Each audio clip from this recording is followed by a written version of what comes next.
राधे राधे दोस्तों, क्या आपने कभी सोचा है कि एक नदी सिर्फ जल की धारा नहीं बल्कि मोक्ष का द्वार कैसे बन गई। वह नदी जिसे छू लेने से ही पाप नष्ट हो जाते हैं, जो हर अंतरात्मा को शांति का अनुभव कराती है।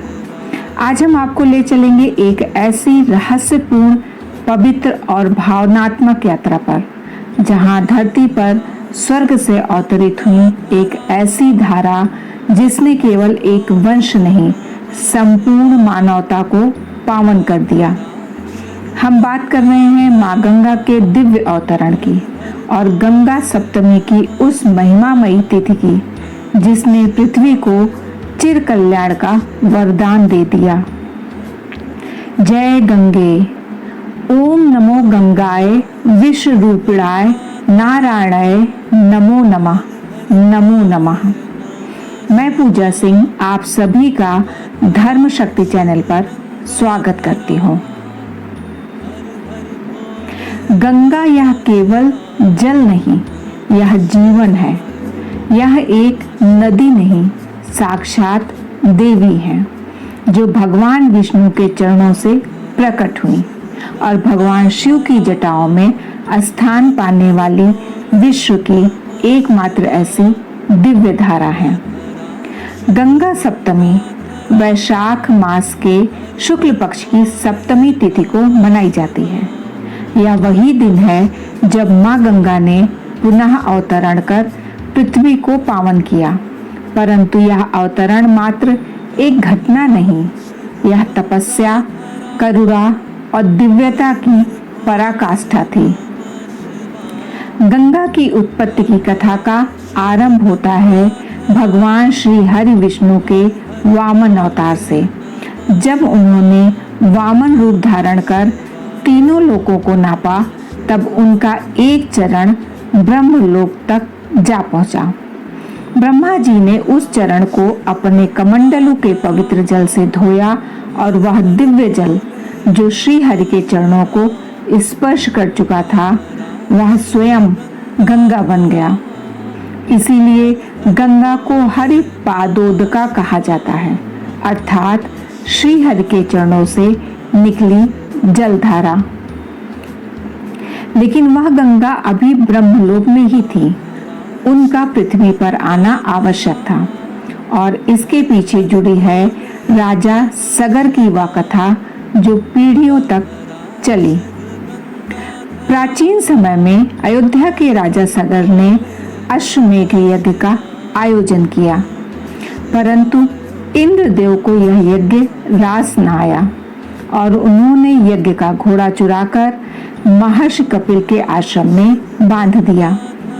राजा सगर के 60,000 पुत्र उस घोड़े की खोज में कपिल मुनि के आश्रम तक जा पहुंचे।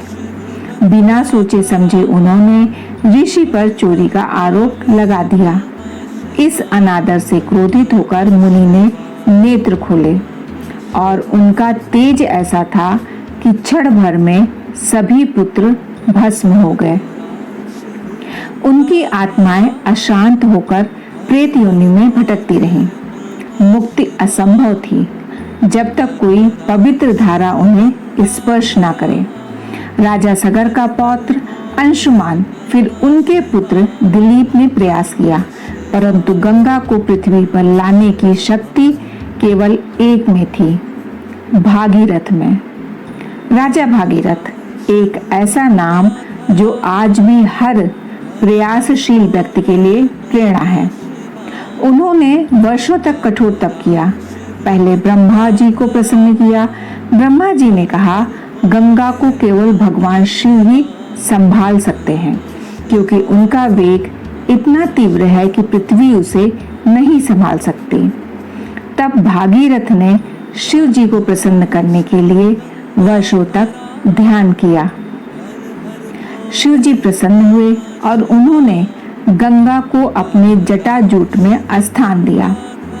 जब शिव जी ने अपनी एक जटा खोली, तभी गंगा की जलधारा धीरे धीरे पृथ्वी पर उतरी। यह कोई साधारण क्षण नहीं था, यह एक दिव्य संकल्प का फल था। यह वह क्षण था जब संपूर्ण पृथ्वी ने माँ को अनुभव किया, जब स्वर्ग स्वयं धरती पर उतर आया। गंगा माँ धीरे धीरे बहती हुई भागीरथ के पीछे पीछे उस स्थान तक पहुंची जहां सगर के पुत्र भस्म हुए थे और उनके अवशेषों को स्पर्श करते ही वे मुक्त हो गए।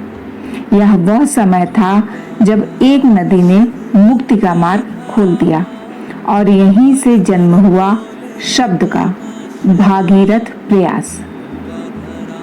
लेकिन यह अवतरण भी बिना बाधा नहीं था। गंगा के तीव्र प्रवाह से ऋषि जहन्नु का आश्रम डूब गया। क्रोधित होकर उन्होंने संपूर्ण गंगा को पी लिया। जब देवताओं और भागीरथ ने ऋषि से क्षमा मांगी तो उन्होंने गंगा को अपने कर्ण मार्ग से पुनः प्रवाहित किया। तभी से गंगा को जानवी कहा जाता है, जहन्नु ऋषि की पुत्री।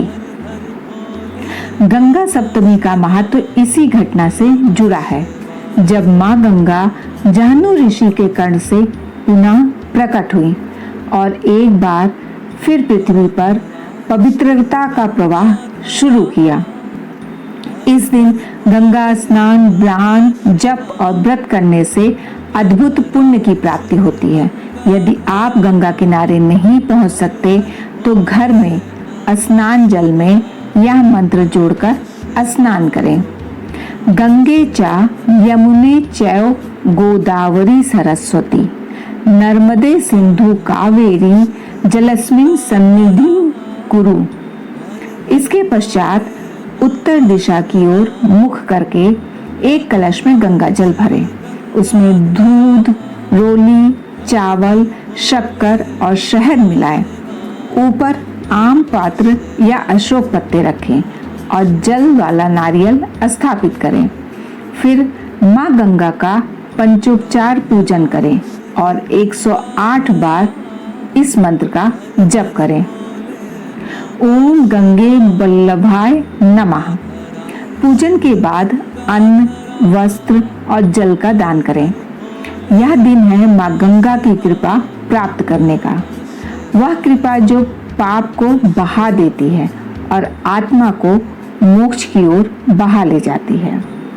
तो क्या आप तैयार हैं अपने जीवन को निखारने के लिए? कमेंट में अपनी भावनाओं को साझा करें और इस दिव्य कथा को दूसरों तक पहुंचाने के लिए इसे शेयर करें। गंगा माता के आशीर्वाद से आपका जीवन भी बदल सकता है। जय गंगा मैया। राधे राधे दोस्तों।